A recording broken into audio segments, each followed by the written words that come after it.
Has the realization that the start of the fourth quarter is just about a month and a half away, has that started to sink in yet? Is your shop ready for the thousands upon thousands of potential customers who are going to be flocking to the internet in search of online e-commerce shops to purchase that perfect gift for a family, friend, or loved one? Have you been sitting on your laurels for the better part of this calendar year saying, there's still a lot of time, I'll get to it tomorrow? If you fall into one of these three categories, I don't want you to panic. I've got your back covered with this checklist of 5 very important tips to help you get your print-on-demand business ready for the fourth quarter. It's a very informative presentation, so I want you to grab some pen and paper, sit back, jot down some notes, so that we can get you up and running for the fourth quarter in order to make a ton of sales. And with that said, let's get to it.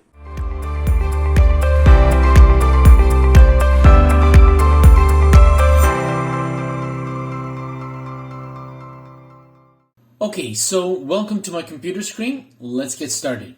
So the fourth quarter, that includes the months of October, November, and December, consists of the holiday seasons when millions of people hustle to grab presents and gifts for their families and friends.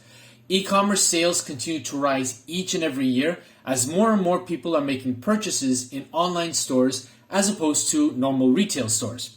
Now, major holidays in the fourth quarter include Thanksgiving, which in Canada is on the 10th of October, and USA it's on the 24th of November.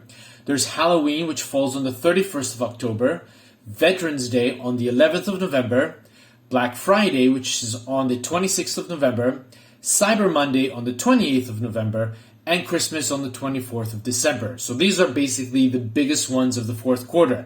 But there are a good number of minor holidays occurring in each month during this quarter, so it's a good idea to give a thought towards designing for those as well, if you have the time.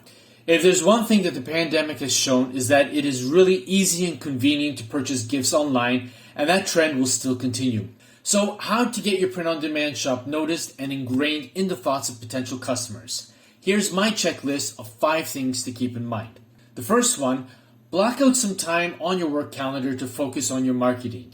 Yes, uploading many designs to your shop will help you to throw out a huge net, but if people don't know about your shop and what designs you have to offer, then the likelihood of them visiting your shop is going to be on the low side. Social media engagement is definitely a goal to keep in mind. It isn't enough to be salesy and create posts with words like buy me and visit my shop.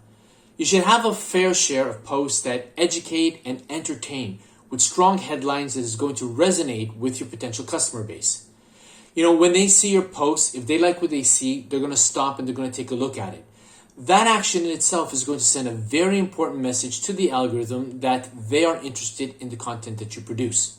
And because of that, the algorithm is then going to show a lot more of your content to them in their feed, particularly those pieces of content that you create with those infamous buy me or visit my shop posts.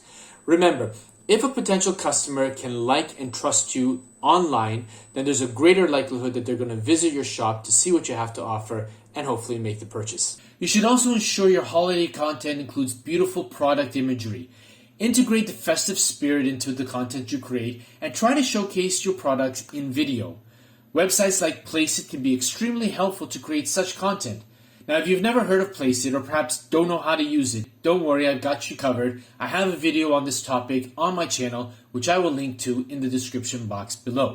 So the second point on my checklist is to go back and take a look at the sales that you made last year. Obviously, if you were up and running last year. What you want to do is you want to find out which designs sold really well for you, which designs didn't sell at all, and which designs, maybe had a decent showing.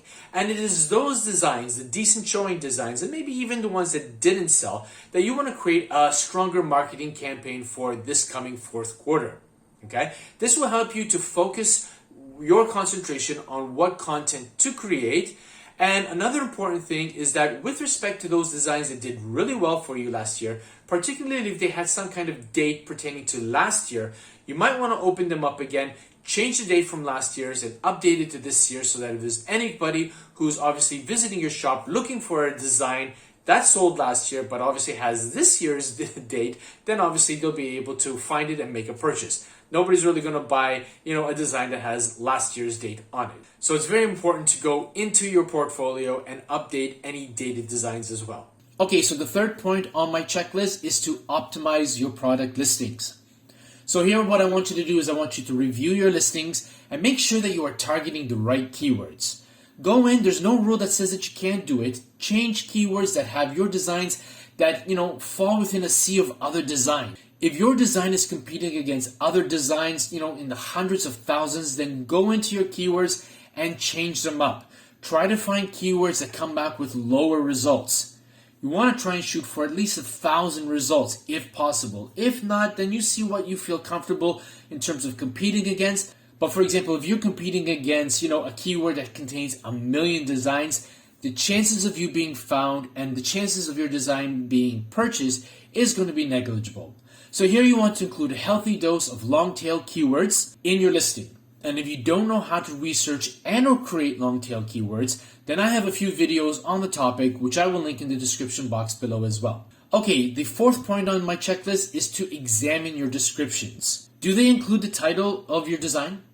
Do they contain important keywords to help you rank in Google search? And more importantly, do they contain an upsell? Missing any of these components is a sure way of leaving money on the table. And, if you don't know what an upsell is, don't worry. I have a video that will show you how to create an effective description for your listing. And again, the link will be in the description box as well. You definitely want to check this one out. So the fifth item on my checklist is to get your designs ranking higher in the print-on-demand platform search. It's no secret that the algorithms for these print-on-demand platforms tend to favor those designs that have already made a sale over those that are new to the platform. So the idea here is that if a design has already sold once, then it could potentially sell again. So they're obviously going to put it higher. So when customers visit the platform and search for a particular keyword tag, they're going to see first and foremost those designs that have already sold. So how can you use this to help you? Well, what I'm suggesting that you do is that you go into the section on the print-on-demand platform that you use where you can adjust the margins. Obviously, if you have the facility to do so. Now, in here, I'm talking about Redbubble. So what you could do is you could go in and you could actually reduce the margins for certain designs in your shop, particularly those that maybe haven't really sold very well, so that when people are searching for a particular keyword tag, your design on the products is going to be a lot cheaper than your competition. And the idea here is that if you can land a few sales before the start of the fourth quarter, well, the algorithm on Redbubble is going to move your design higher in Redbubble search, so that when the fourth quarter comes and we get that plethora of people starting to come onto the platform and starting to look for gift items to buy, particularly if they are looking for the keyword tags that you are obviously ranking in, and if you are obviously higher in the search, there's a greater likelihood that they're going to see your design and hopefully click on it to actually make the purchase.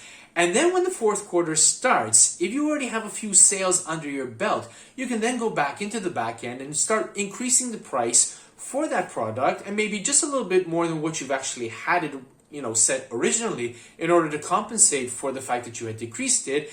And hopefully people continue seeing it and making the purchase, knowing that if the design is ranking quite high in the search, then obviously other people must be buying it, and they obviously want to join the bandwagon of being able to have that design on a t-shirt or on a hoodie, on a mug, or any of the other products that obviously may be on offer in your respective print-on-demand shop. So there you have it, everybody. I certainly hope that you enjoyed this video presentation. If you did, hey, do me a favor, smash that like button. It does wonders for the YouTube algorithm.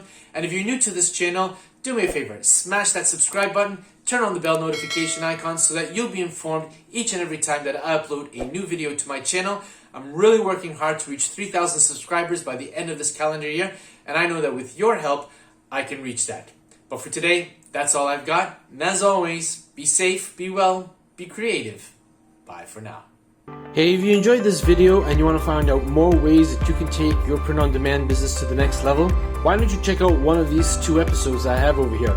And don't forget to subscribe. Catch you in the next episode. Bye for now.